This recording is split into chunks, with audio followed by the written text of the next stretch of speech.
And now, it's time for another Dice Tower review with Tom Vasel. Hey folks, today we're taking a look at Klondike Rush. Klondike Rush is from Ryan Laukat from Red Raven Games, who is an amazing person because he designs the games, illustrates the games, publishes the games, graphic designs the games. It's ridiculous. And his games are fantastic. Near and Far, which came out this year, is one of my favorite games. Really enjoy his stuff. Klondike Rush is kind of different. Klondike Rush is about people going out and mining, and you see Bigfoot on here. Ooh. But I'll tell you right now, Klondike Rush is a stock market game. That's what it is. Now, it uses the trappings of finding Bigfoot and in the Alaskan waste, search for gold, hunt an abominable monster. There's actually some of the fewest text I've ever seen on the back of a box, actually. But this is a game for 2 to 5 players in which you're going to be placing some little mines on the table and trying to get the most money. Here's how it plays.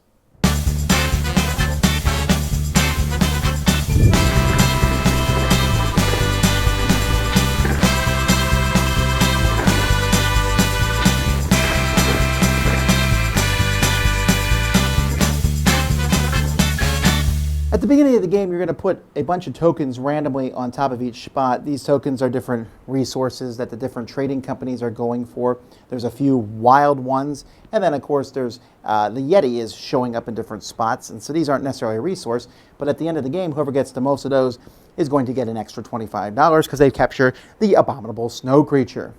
Now there's 4 mining companies in this game: red, yellow, green, and blue. They're actually not red, yellow, green, and blue. They actually have different company names, and they're going to each be up here. They have a certain value. Everyone's going to start with $30, and then the game begins. When it's your turn, you are the active player. You get the Yeti figure, which is basically just there to show who's the active player. You're going to turn the top card over from the deck, and everyone's going to be bidding on that card. Now, these cards are a couple things. They are shares. So this is shares of the blue company, Grand Emerson, 2 shares of that. This is 2 shares of the yellow company, Jameson. This is 1 share of Northern Dawn, the red company, and is 1 share of Clarion, the green company. They're going to let you build mines on the board, a certain number, 1 or 2 or sometimes 0, and they might let you take some more of these cards here. You're going to start the game with 2 of these, so that's also, these are useful cards to get. I'll explain those cards in a second. These are order cards. Anyway, each person, starting with the active player, makes 1 bid on the card. You can't bid 0, but you can pass. And you bid. You go around the table, you have to go higher or pass. The highest bid pays that money and takes this. They have that many shares of that company in front of them. If it shows this, they'll draw a card of that type. If it shows mines, they will take a mine of that type and put it in front of them. Then, the active player, not the person who won the bid, it could be the same person, they then can build any mines that they may have accumulated during the course of the game. When you build a mine, you're going to start from a color you already have. So at the beginning of the game, there's 1 on this spot. That spot can be anywhere. You can start anywhere you want. So if I want to put a green mine here, I would simply pay 2 to do so. I'd pay 2 there and keep that token. But maybe I want this moose instead, so I'd pay 2 plus 2, 4. And I take the moose token. It's up to you. You can go as far as you want from a mine you already have. If there are 2 mines that are between spots, let's say there's 2 mines here, when you're going over that spot, it's 1 less. So that would only be 1. So if I was going from here to this one, it would be 1, because 2 minus 1 is 1, 2 minus 1 is 1, so 2 plus 2 is 4 to get this moose token. The reason you're trying to get specific tokens is to fill these orders. On your turn, if you have the tokens on here, so if I have 2 greens, I can turn this in for $7. If I have 3 of the furs, I can turn that in for $12. They're all 2 or 3 of an object. And don't forget, some of the objects are wild and can be used for any of them. Now, once per game, if you're the active player, you can use your profit card. Every time someone builds a mine of a color. So let's say this is the way the board looks right now. Then red, in yellow, and green are all a value of 2 because they have 2 mines each, and blue is a value of 1. And as the game goes by, these are going to change. When you use your profit card, you're going to look at all the shares in front of you of each color, multiply that by the number up here, and that's how much money you're going to get. So right now, let's say yellow's on 5, and I have 2 yellow shares, I'm going to get 10. So each player can do that once per game, and you keep going on. At the end of the game, when we go through all these cards here, everyone has one last turn. There's no bidding, but you can build any mines that you have. You will then sell everything, sell all your shares for the amount of money that they're worth at that point in time. Whoever has the most Snow Yeti cards is going to get this $25 bonus, and the most money is the winner of the game. The production of this game, absolutely top-notch. Ryan Laukat, of course, did a great job. These little mines, I feel like they should be painted almost. And the Abominable Snowman, what a piece. It's just there for first player marker. The artwork on the board, the box, the money cards, just great production all around. Now, I'm not a huge fan of this game, though. Now, let me tell you why. Now, if you look at my track record of games I like, auction games I'm kind of iffy on because I'm always a little cautious with auction games, especially when you need to bid the exact right amount of money. Now, that's how auction games are in general, right? But I feel like in this game, as in many other games that are similar to this, if you bid incorrectly once over the course of the game, you could lose. In Klondike Rush, it's very possible, especially if you cash out at the wrong point. In this game, not cashing out is so critical.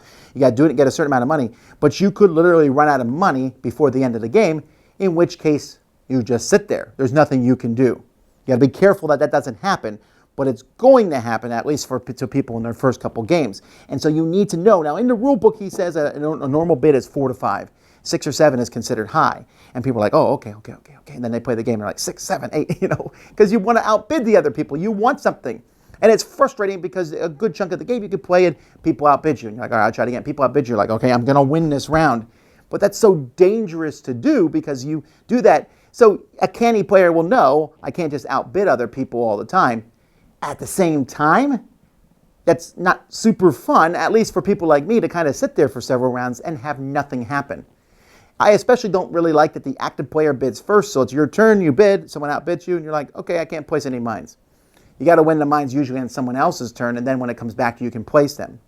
Now, the placement of the mines, that's actually a good mechanism, putting them around the board, figuring out what you need, going for the different, the orders. Although I wish the orders were more varied. I wish there was like a, furs and a moose, right? Being able to do 2 of them to get a certain amount of money. The fact that you need 2 or 3 of the same one is not quite so interesting to me.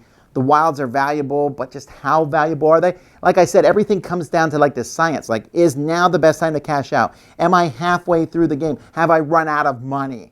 Because when you run out of money, you basically have to use that. I keep saying cashing out, but the profit card. Is it time to pull your profits? And you want to do it early, and you're like, I can start winning bids again, but then you can never use it again. This game is really simple. The rules are essentially this. There's only 2 pages of rules. They're not that difficult. There's a variant where you can do a last bid where each person has a card where you can, after everyone has bid, you can be like, I want my one final bid. And that's fine. I mean, I don't know why that wasn't just included in the regular game. And it looks good. Theme doesn't really match. I can overlook that, although, I mean, come on, I want a really good game about the Abominable Snowman. And components are fantastic, and I think that there's a group of people, see, this is one I would hesitate to say this is a bad game. No, this is a game that Tom Vasel's not a fan of. Some people are going to really like the tight bidding and everything. I just was kind of like, I don't know, I mean, my first game of this, I won, I did my income at the right moment. I did it, I kind of waited out everyone else. I didn't bid as high as everyone else, and it looked like I was losing, and then I came from behind. But I wasn't satisfied with that because that first half while I waited everyone else out, I didn't enjoy myself during that point. I want to do cool things in my turn, and sitting and making a single bid as it comes around. Another thing is, these mines are all going up in value.